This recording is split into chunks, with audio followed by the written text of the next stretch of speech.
Welcome to the Democratic Data Update with your host, Chris Lamb. Today, we'll take a look at some of the biggest stories of the week, including calls for a second Scottish independence referendum, the launch of Change UK, and of course, Brexit.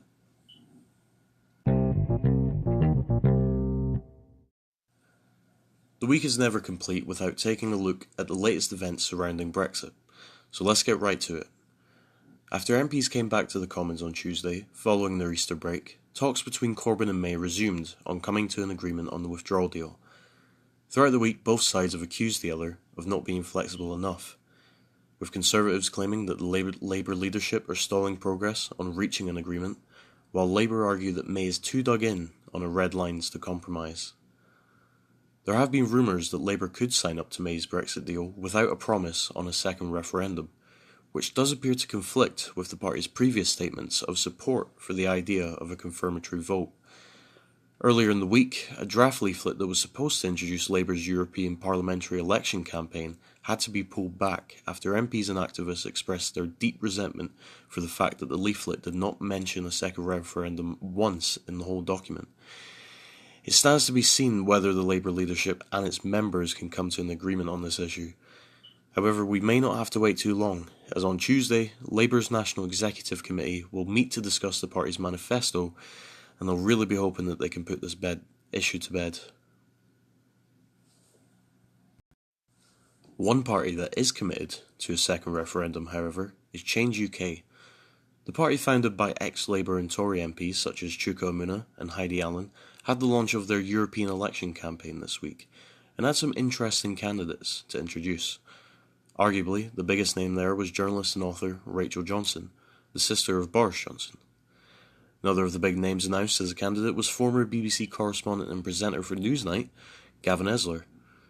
Interim leader Heidi Allen claims that over 3,000 people have signed up to represent the party in the upcoming European elections, and that their list of candidates include former activists, nurses, and teachers. The launch event didn't go entirely smoothly, however, as since then, 3 of their candidates have had to resign over inflammatory and racist remarks. In the most recent polling for the European parliamentary elections, YouGov has Change UK at just 10% of the vote. However, it is important to remember that what is seen as the Remain voting bloc is currently being split among 3 parties, with Change UK at 10%, the Greens at 10%, and the Lib Dems at 7%. So let us know on social media what you think of this new force in British politics, and send in your predictions of how Change UK will do in the upcoming election.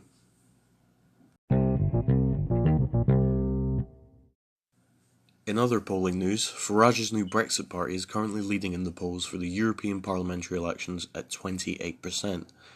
Labour are now in second place at 22%, and far behind in third place are the Conservatives at 13%. It was only a couple of weeks ago that Farage launched a new party, but it does appear to be gaining a lot of traction with frustrated Tory Brexiteers.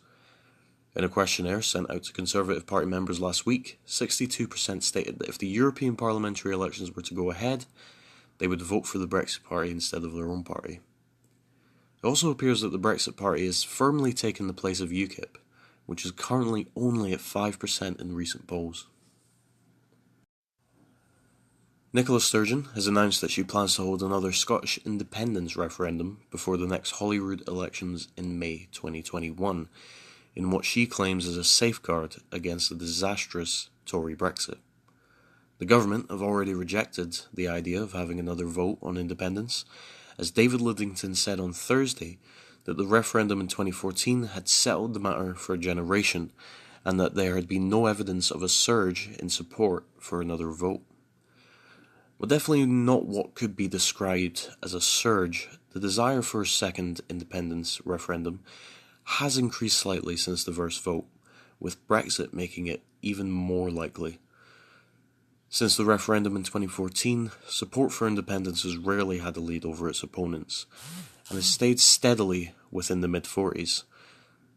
The most recent polling, conducted by YouGov, found that support for independence is now at 49%, and to my knowledge, that's the highest it's been in recent times. It is clear that while these opinion polls do not show a huge surge in support for independence, it should definitely worry those who oppose the idea of a second referendum as Brexit goes on.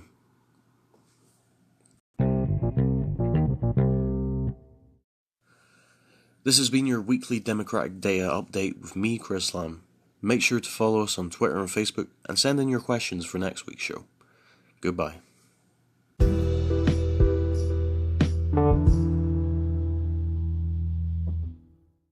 The podcast you just heard was made using Anchor. Ever thought about making your own podcast? Anchor makes it really easy for anyone to get started. It's a one-stop shop for recording, hosting, and distributing podcasts. Best of all, it's 100% free.